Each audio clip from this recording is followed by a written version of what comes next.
India's call center industry has grown at the speed of, well, Indian English. Sir, just double-click on the backup installer on that window.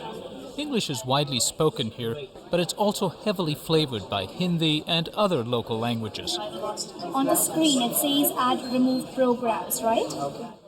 Call centers have gone from zero to a $3 billion industry in just 5 years. They employ 200,000 workers who are trained to slow down and sound more like Americans. So GA, which is General American, uses more rear tongue and jaw movement. In Indian English, we use more front mouth. We talk like this. As we first reported 2 years ago, hundreds of U.S. companies have moved their phone service operations, catalog ordering and helplines, for example, to India, where there's a large pool of low-wage workers. May I have your first and last name, please? In a tough job market, call center operators earn about $200 a month, a good salary by India's standards.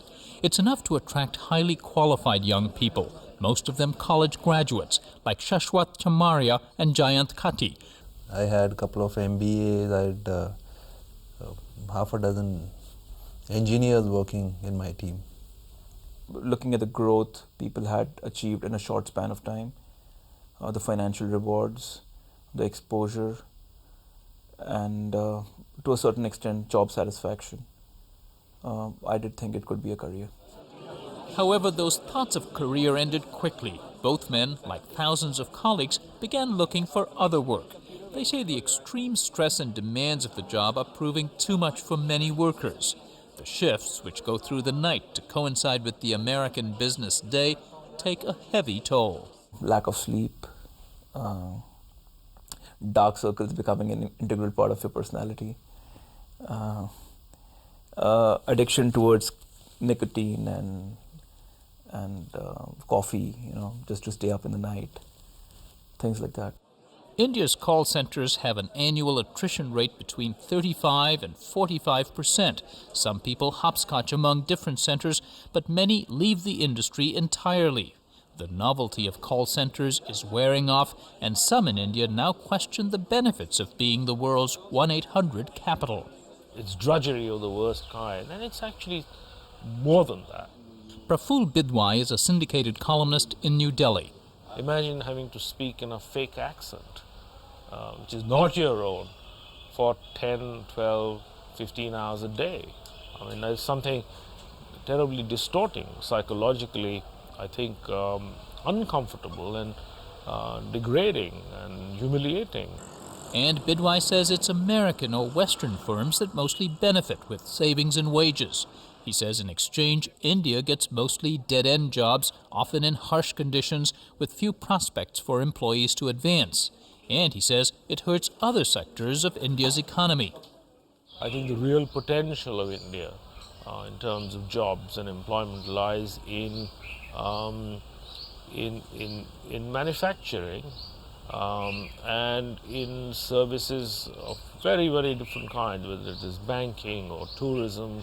These are young people who can learn, how to do things with their hands, to do them well, build up high levels of workmanship, rather than just sort of sit, at a computer and a phone and answer stupid questions. But Kiran Karnik with the industry's trade group says call centers are not poaching any other industries.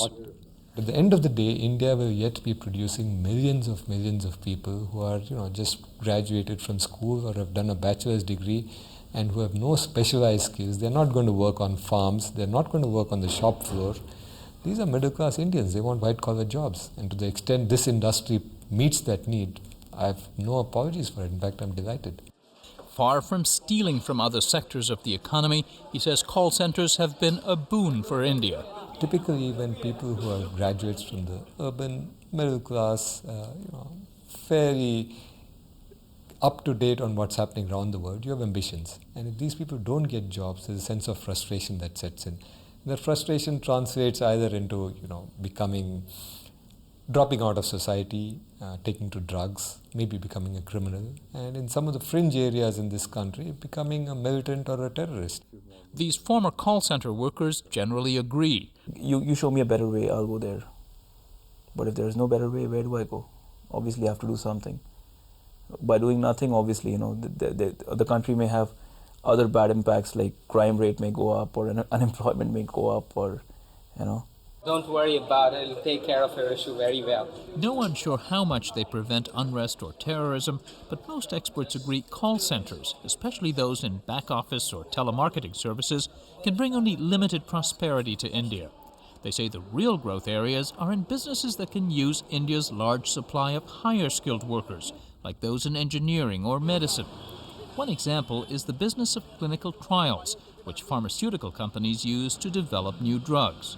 More on that in a future report.